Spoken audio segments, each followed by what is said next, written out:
All right, good morning, guys. Welcome to the pre-market stream that we will put up every single Wednesday for the public via YouTube. If you guys are just joining us today, this is Spartan here. I'm going to give you a little bit of a breakdown of what's going to happen this morning. Once I'm done talking here, Beth's going to come on, give you a breakdown of the macro environment, basically any news events that happened over the course of the evening this morning, and some commodities, etc., that she's looking at that are relevant for today. After that's done, I'm going to come on, give you a breakdown of the individual tickers that I'm looking at today. We're going to go through the news associated with the stocks that are gapping up, gapping down that I'm looking at. We'll talk about the SPY and the FANG, and we'll build an action plan for the open. After that's done, Salt Beach will come on and give you a breakdown of the names that he's looking at today, macro environment, any analyst calls if he finds them notable today, he'll go through them, and then we'll get ready for the open after we do a quick little recap of those individual names and FANG names again. So without further ado, I'm going to go ahead and pass it over to Beth, and thanks for joining us this morning, guys. Talk to you soon. Thank you, my friend. Good morning, good afternoon, and good evening. Welcome to those of you who are joining us for our live stream, Wednesday pre-market.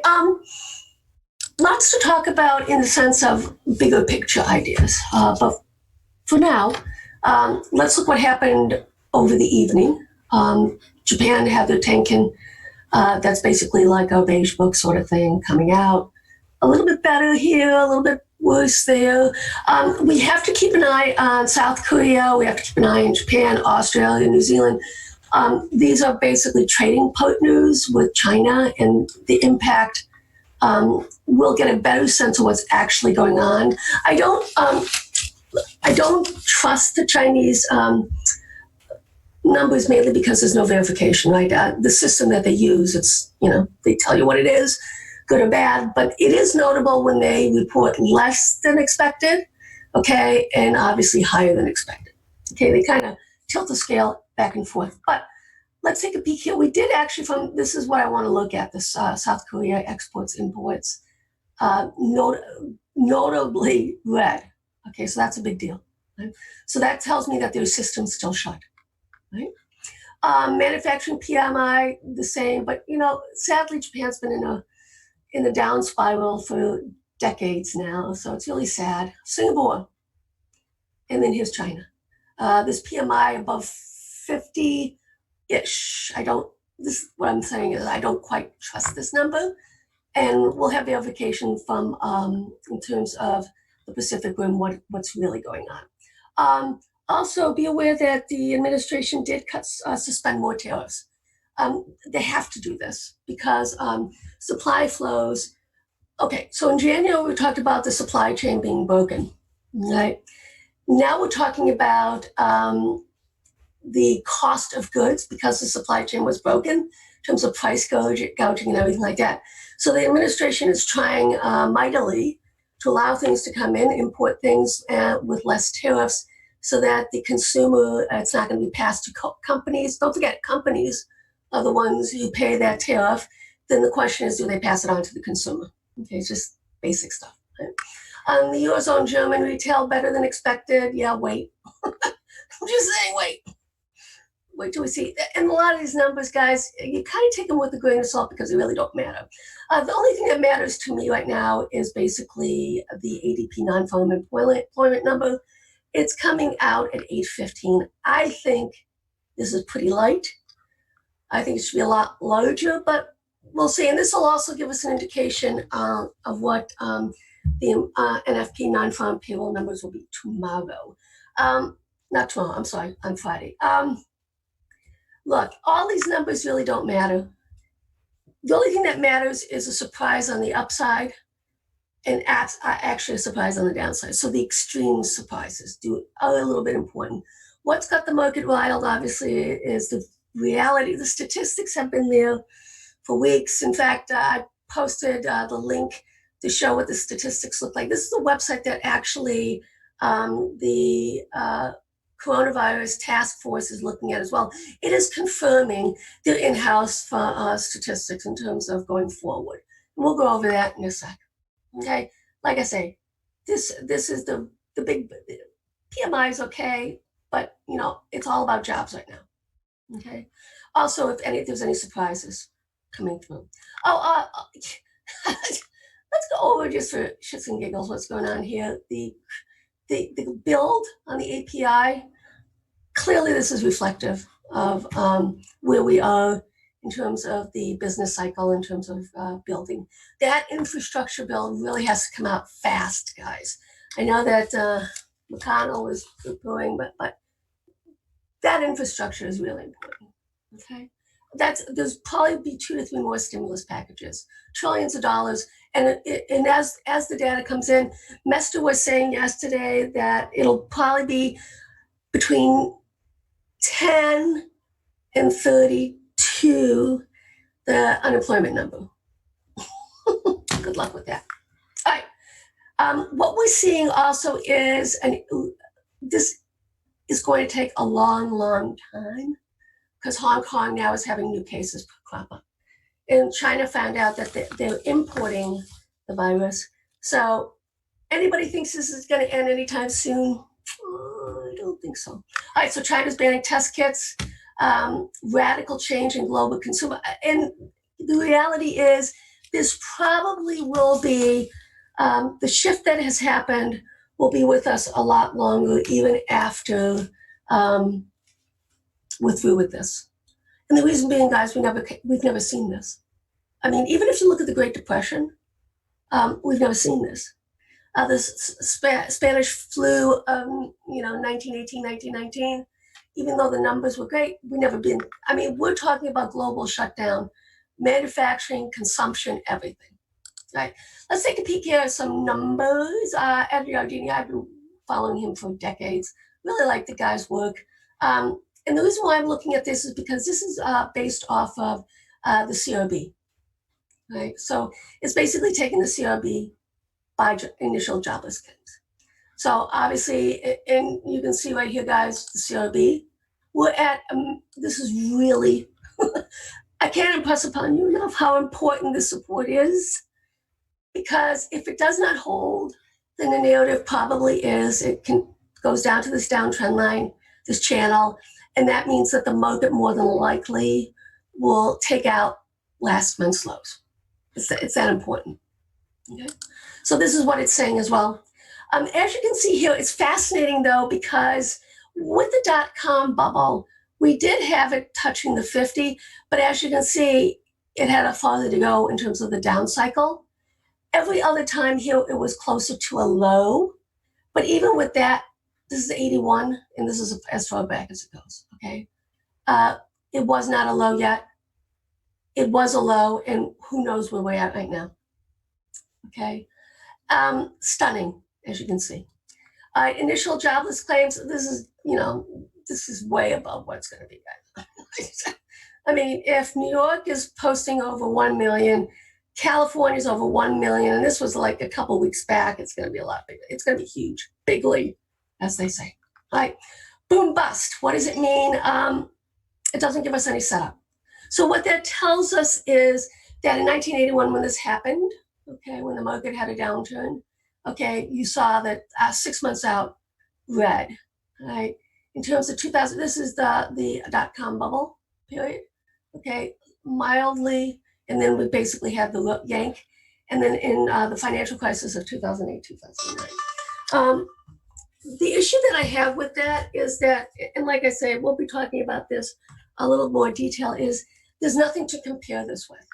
So even if you look at the financial crisis, 9/11, the financial crisis, all that stuff, there's nothing to compare this with. Great Depression, even that we can't compare to. So, and I constantly say this: history is being made right now. We're in it, okay? And in years to come and decades to come, they'll be talking about this. The coronavirus of 2020. And where this takes us, I don't know. And this is why it actually gets a little bit more, and this is, the technical narrative is so important, okay? The macro is a shit show. We don't know what's going to happen from event to event, right? But we do know that one thing the technicals are, okay?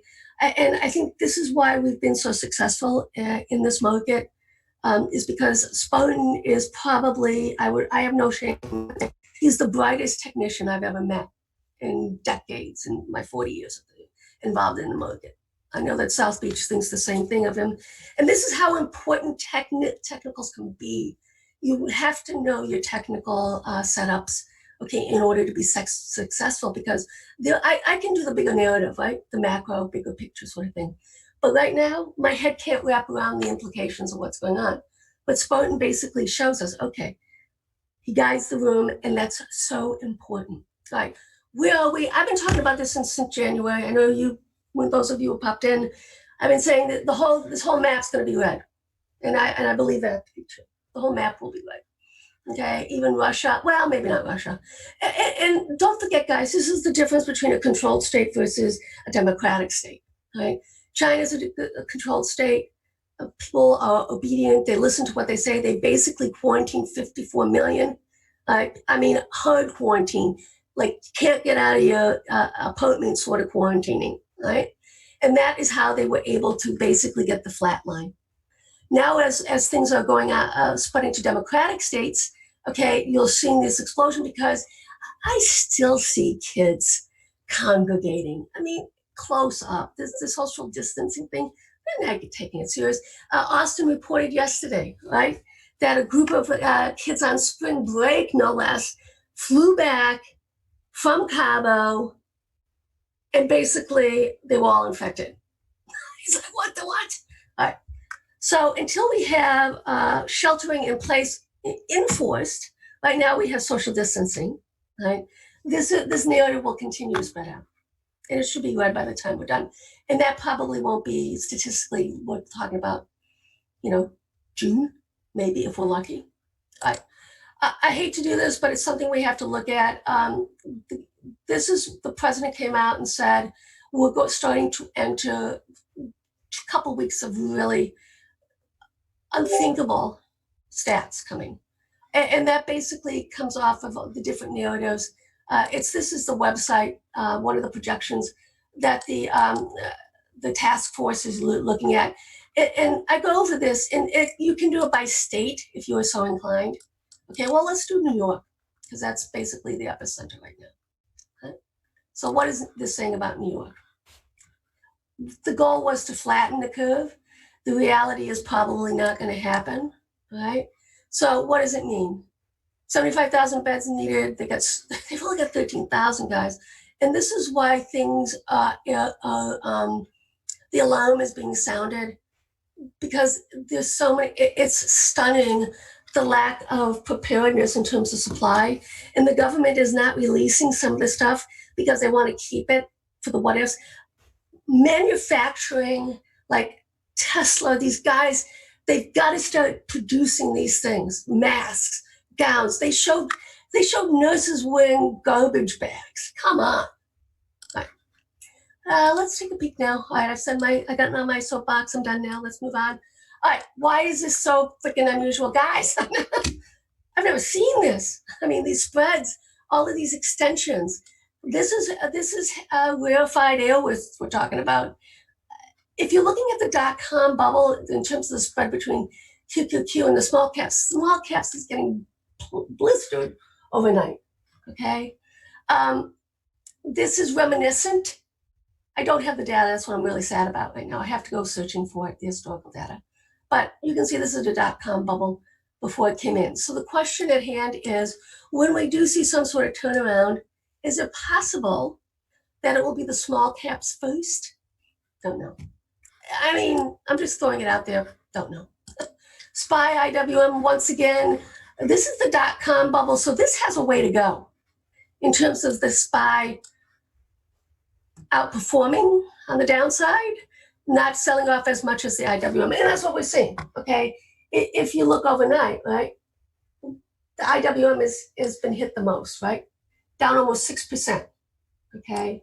And then if you look at, the QQQs, et cetera, right, the QQQ's down 6.5%. All right, so it's catching up.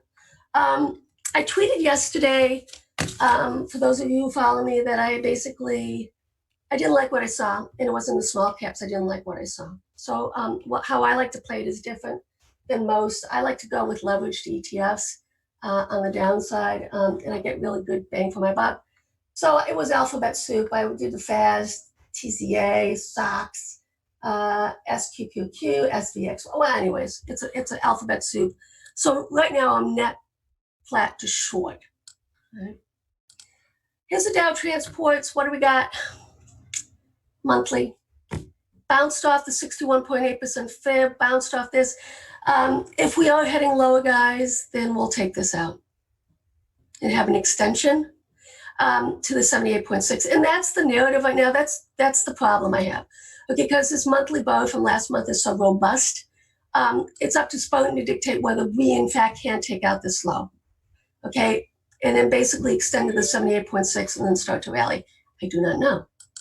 All right, here's gold, oil. What happened overnight, guys? Russia basically said they're not going to buy bullion, and that, yesterday, and that's why the gold sold off. So the question is going to be is, all right, if they're not buying bullion, does that mean are they going to sell it? They have $40 billion worth of bullion sitting there. I think that will actually help offset the demand side for the physical. I don't know. Once again. And I'm not, guys, when you don't know, you don't know. As this unfurls, as this unwinds, for me, the biggest decision right now is, do we take out last month's low? That's the biggest decision. Okay, is the narrative set up that we will take it out? Right? Probably. But once again, it's all about technicals now. XLF financials bounced off, both the 50% fib, but if we're talking about symmetry, and this is my dilemma right now. If we're talking about symmetry, okay, so 27,000 ADP. So it was actually better than expected, but that's a garbage number because it was before the coronavirus. Here we go. Right? Okay, so the question at hand right now is going to be if we are, and I do believe in price, time and price symmetry, right? So whether you look at it, you can call it cycles or whatever. The reality is we're kind of in no man's land here. We did bounce off, no doubt, okay? But if we are going to look at, if this is indeed like the financial crisis of 2008, okay, then in essence, we have a way to go, almost a round tripper. We have support here, 61.8%, and we have the 78.6 down here. I'm just giving you the roadmap right now. Whether it happens or not, I can't tell. Clearly, if we take out last month's low, this is where we're headed in terms of price symmetry. Okay, it's stunning, right? But hey, that's what's going. And I don't know how the banks survived us without an incredible stimulus package just for the financials, because they have to carry the burden. Now, granted, the financial institutions were in pretty good shape, but irregardless.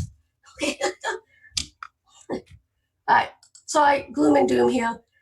Once again, all right, if we are looking at the 2008 financial crisis on the SOX, we bounced off. What did we bounce off? The 50 EMA on the monthly. All right, where does this take us? We've already blown through this. We've already blown through that. So the next one is down here. That cuts us down here, guys. 86.13 on the SOX. Again, we have to break this low. We're breaking below the 21. Okay, so this was pretty mighty, and you would expect that the QQQ and the SOX, the semis, will guide us. They started to show yesterday some fissures, so we'll see how it plays out. This is the SMH. The big weighting on this, guys, is Taiwan semi. Once again, it bopped off the 50. We claimed we got a lot of room here, guys. Like I said, last month's bar. The ideal narrative is we stay within it for this month. That's the ideal narrative, okay? Worst case scenario is we take out the low, then we're headed all the way back down here, okay? And that would be the 50, this is the 50 EMA, right? And this is the 100 down here. Sorry. XLK, this is my fan favorite. Lead has led, always, it's been a leader when we've had any sort of retracements. Okay, bounced off the 50, check, 38.2, okay, that's good. We claimed the 21, all right, same narrative, right? But if we have symmetry, okay, based off of just the financial crash, the 61.8% is where we're gonna head to. And we'll take a look at the XLV, the healthcare side as well. It also bounced nicely. Didn't reclaim the 21, but reclaimed the 50. if we are indeed going to be looking at something similar to 43.35%. So we have a way to go on that one. Okay, let's take a peek. Let's take a look at the dollar index for now. Right. Oh, sorry. DXY. And we'll do this couple other things. All right, where are we in this narrative? Crazy. All right, so if we take out last week's low, which comes in at 98.27, I believe we're going to go all the way back down, minimally, okay, to the 300 and probably down here, right, in the 200s here. So this is going to be important right now where we are with the dollar index. I've been playing it with UP. I basically grabbed some puts. I'm now looking to see how I want to play it. If we basically break below last week's, then I'll buy some UUP puts. Okay. Let's take a look at the crude. It is so important that the crude holds up here, guys, for the market. If the crude can put in a low, then we can start feeling a little bit better about potential bounces coming in an infrastructure bill, etc. Right? If it does not, then we're basically going to be heading out to that 1750 we've been talking about for the last couple of weeks. Okay, and that's going back here, this quadrant right here. Okay. Right. Gold. Okay, so we put on protection with gold. We saw, well, I saw the topping. All right, so basically the topping right here. So now the question is going to be is, do we break the low? If we break this 1566, I apologize. We're probably going to go all the way down here. So for those of you who follow me on the gold side, I've been kind of talking about this. We put on some protective on GLD and on GDX puts. What we'll do is we'll add more on the break below here. This 1570, 1566, whatever. You get the idea. Okay. So that's how we're going to play it. Let's take a look at the TLT. Okay, I got a little bit snookered from what happened. I don't know why it stopped when it stopped, aside from the fact that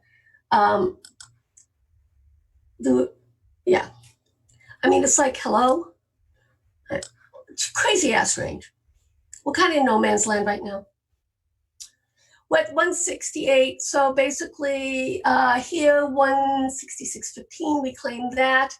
And now on this narrative, so if we take this out, this double top up, so let's say this week's high, then basically we're heading to 179.70. Then again, okay, I'll start aggressively going long to TLT. Okay. Let's take a look at the Bobalicious. What concerned me yesterday also is Bobo was getting soft. Okay, it had a bid to it, and then all of a sudden it just didn't look as good as it has been. Okay, so if the Chinese names roll over, then, sorry, everything else is going to roll over. Because they're ahead of us, right? So we'll see how that plays out right now. I'll be interested to see what Spartan has to say in terms of the technical side, because that will guide me on whether, number one, I take profits on some of these positions I have on, and it will also give us some inclination as to what he's thinking going forward, how much damage was done, or whether we're still basically in a humongous trading range. And the fact that the market, I just don't understand how it can be so surprised regarding the statistics. If you see what's going on in Italy, Spain, it's just positively sad, horrific. And you see that it's being imported in South Korea and Hong Kong and China.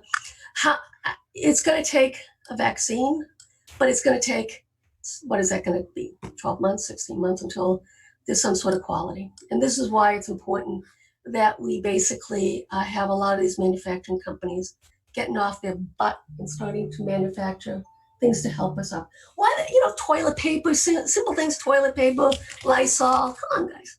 Anyways, my time is up. Welcome for those of you who are joining us on our stream. I'm sorry I didn't have rosier stuff to talk about, but this is the life we live right now. It's very sad. All right, Spartan, my friend, you ready? Yeah, I'm ready. All right, guys, have fun. Cheers.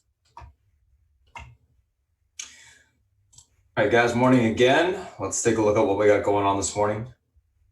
If you guys are new to chat, I'm going to post that Discord link later on.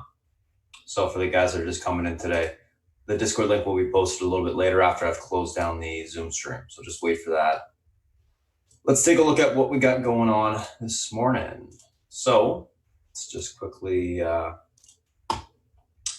look at this. So a couple things, stocks here gapping up, gapping down. Most things are gapping down in sympathy with the market. No surprises there. Okay, let's take a look at what we got going on today. So Tesla, gapping down in sympathy with the market. BA, Microsoft, Marriott, NVIDIA as well. And then CEMI announces launch of DPP COVID-19 serological point of care test. Stocks gapping up on that. Let's take a look at these names from a technical standpoint intraday. A couple different things today. Tesla, BA, mainly big caps. Looking at primarily the bigger gappers, or the biggest gappers. Let's take a look at these names here. So Tesla, stocks gapping down. Do I need to do a new range? Maybe not. Let's look at the daily actually intraday. I think I got all my levels. Yes, I do. Beautiful. Pretty much the same as yesterday actually.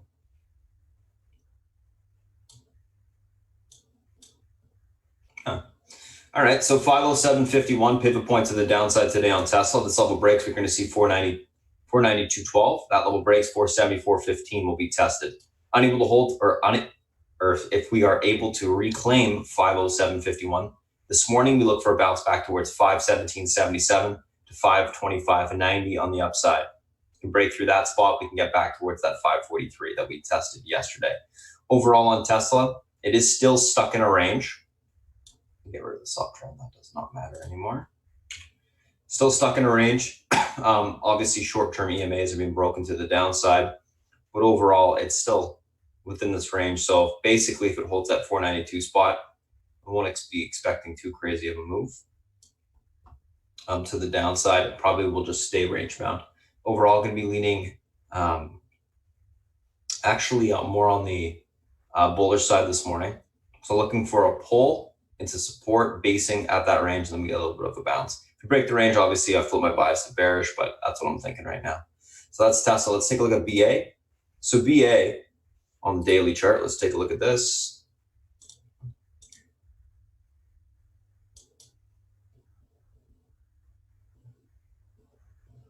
So I think BA did break the range, yes. 140.54.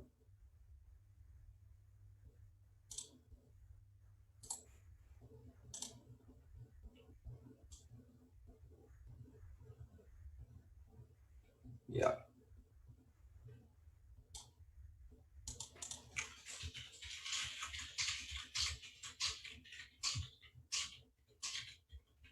Us that BA 138 level this morning. Just writing that in chat because it's a huge support. Once that breaks, it's pretty much off a cliff to 125. I'm going to reconfirm that though. Let's go back 5 years.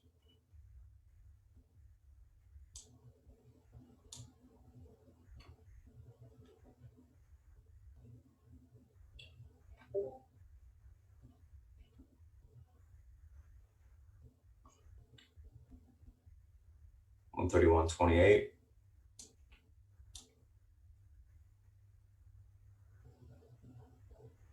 Yep. All right, one more support I'm going to put in at 131.28.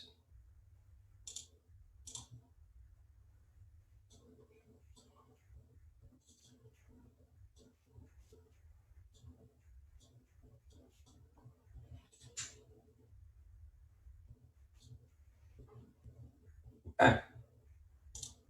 So BA.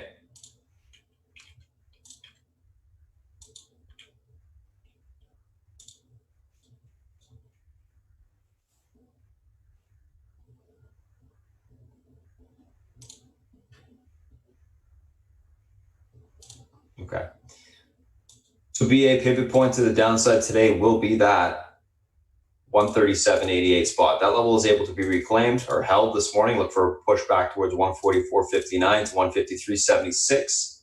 Unable to hold that support, we look for continuation lower towards 131.35. And if that level breaks, guys, we will see that 125.30 level on the downside. Overall on BA, going to be leaning bearish this morning. Looking for a break of that pivot, continuation lower.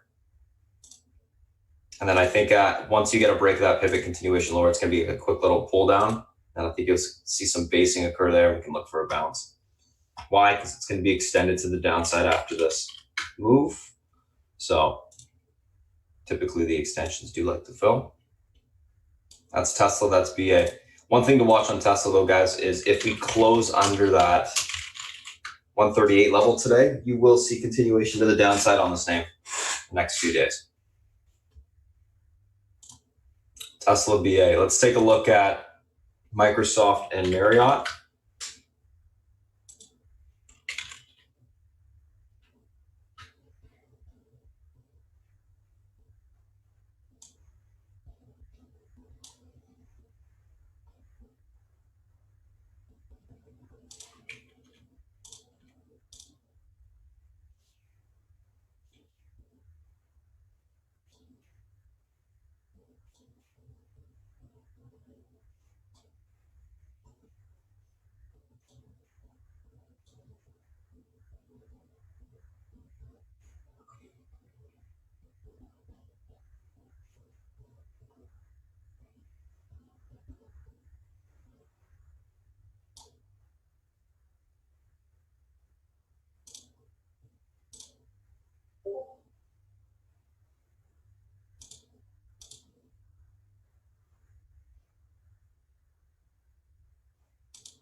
Down.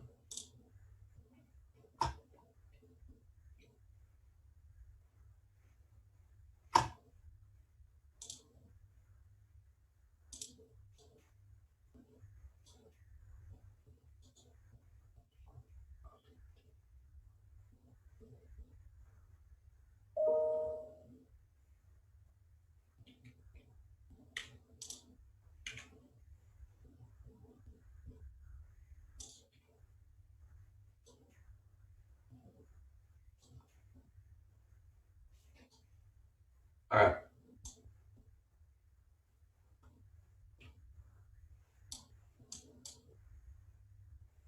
Whatever, I'll leave it with that misprint candle. Just so we can see how low it is. So pivot point on the downside today on Microsoft, guys. 153.93. The level breaks, we got room towards 150.03 to the 146.76 spot. This level is able to hold.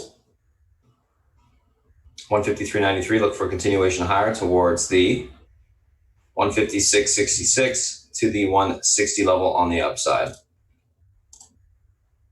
Overall on Microsoft, going to be leaning more on the bearish side, looking for continuation lower if we cannot reclaim that pivot point this morning.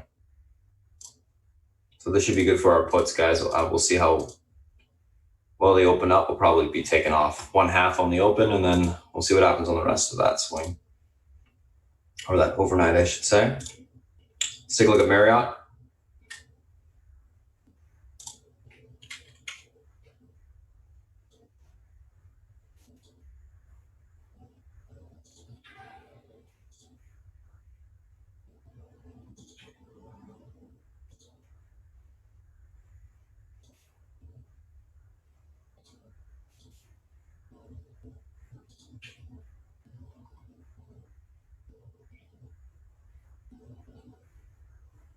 gotta go back. I don't know what the hell these lines are.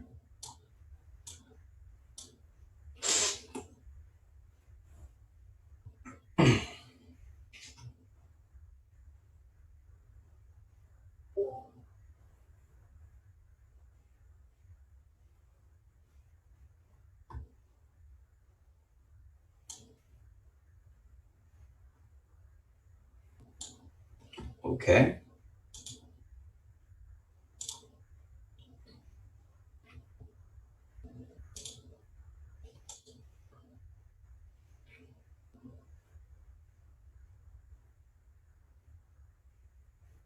What is this blue one?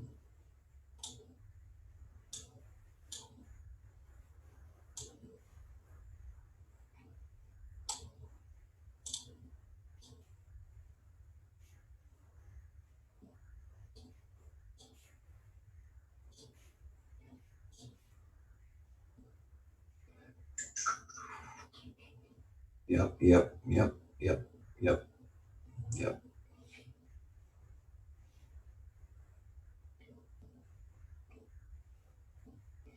All right, that should work.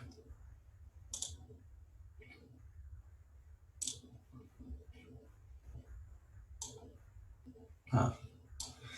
Looks like that blue one's not showing up for whatever reason. It's at 73.81. Okay. Let's just remember that. That works. Okay, so Marriott. Pivot point to the downside today, 69.11. This level breaks, you get room towards 65.63, and then into that lower end of the range, which is basically 61.16. Able to hold that 69.11, look for a push back towards 73.85 to the $80 spot on the upside. Actually, quite a bit of range on the stock on the daily. This could be a fun one to play. Overall, going to be leaning bearish on Marriott this morning. It's starting to roll over on the daily. Basically, a lot of these charts, guys, consolidative flags off the lows. They were trying to, consolidative bear flags, right? They were trying to obviously trade at the top of the range. Most of them are breaking that range to the downside, which if it closes below this level today, we got confirmation on bear flags. So I'm thinking you're going to see a pretty big battleground to retest that range area that it broke this morning. I'm going to be leaning bearish on Marriott though, looking for a continuation lower if it cannot hold that pivot point this morning. So that's one of the key levels I'll be looking at. 69.11. But that's the rationale behind what's kind of going on here. We'll look at the SPY in more detail in just a second. So that's Microsoft, that's Marriott. Let's take a look at the next two, which are NVIDIA and CEMI.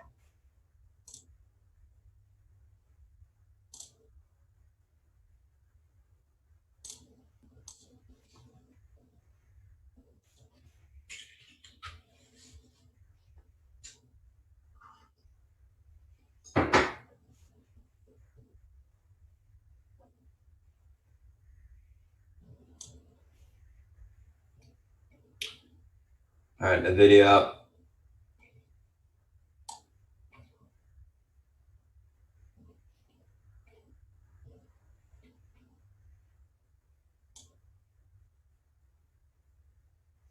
Short term, so you can see the hourly uptrend is broken. It's clear as day. I feel like there's going to be something within this.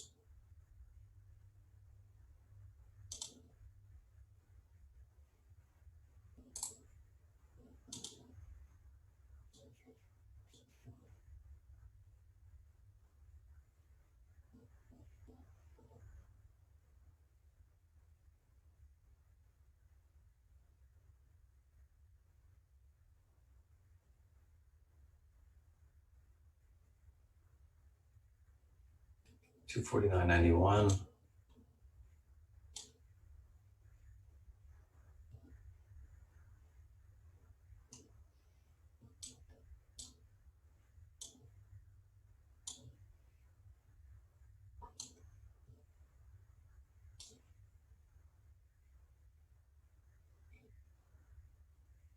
Yeah, there is.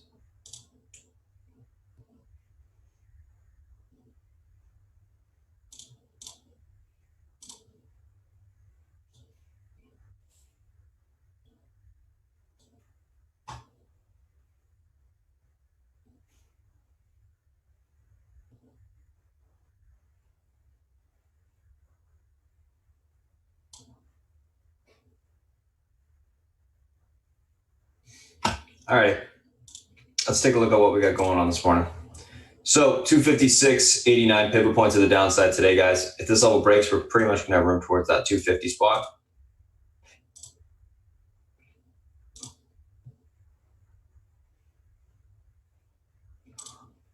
$249.85, that level breaks, we see 247.44, and then the 240.96 spot on the downside. If we're able to hold the pivot, we should see continuation back up towards the 262.09 level to the 267.37 level. Interestingly enough, NVIDIA is not really bear flagging just yet, but the start of it. Watch that pivot this morning, going to be a huge level for NVIDIA. Unable to hold it, we will see a continued sell-off towards the bottom end of the range, 250 to 247. That should be a really strong support level, and we'll see what happens at that point. Basically testing the bottom of the ranges to the downside. That's what we're looking at.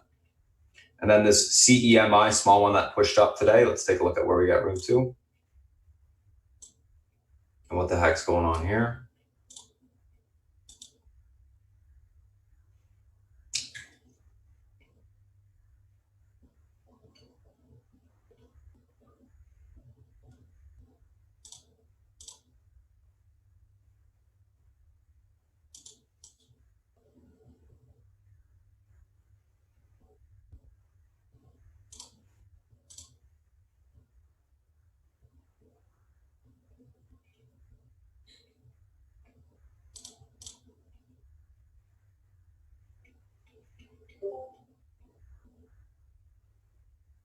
Don't even need to mark that, honestly.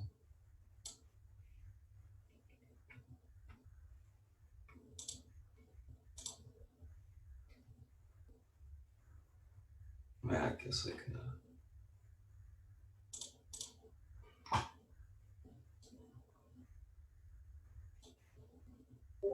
All right, so smaller name, 650 pivot point level is able to hold up. We got room for continuation 792 to 890 on the upside.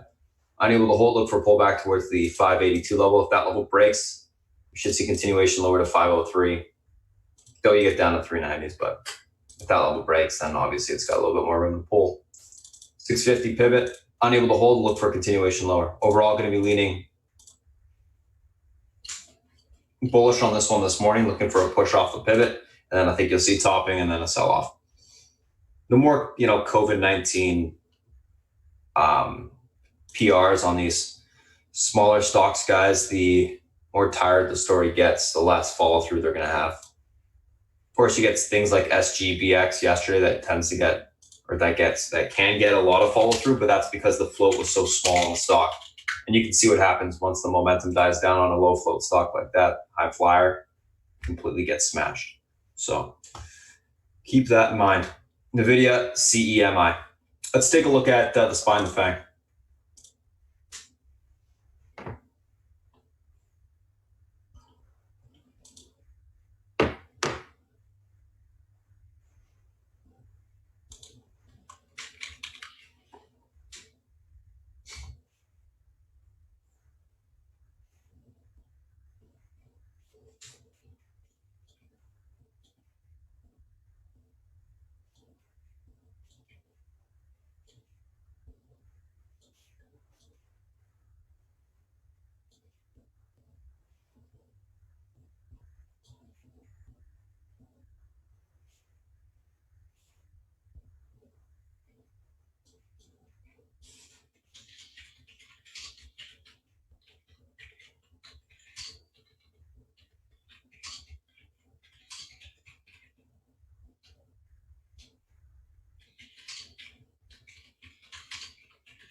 Alrighty, let's take a look at SPY here. Let's hide this stuff. Let's look at the daily.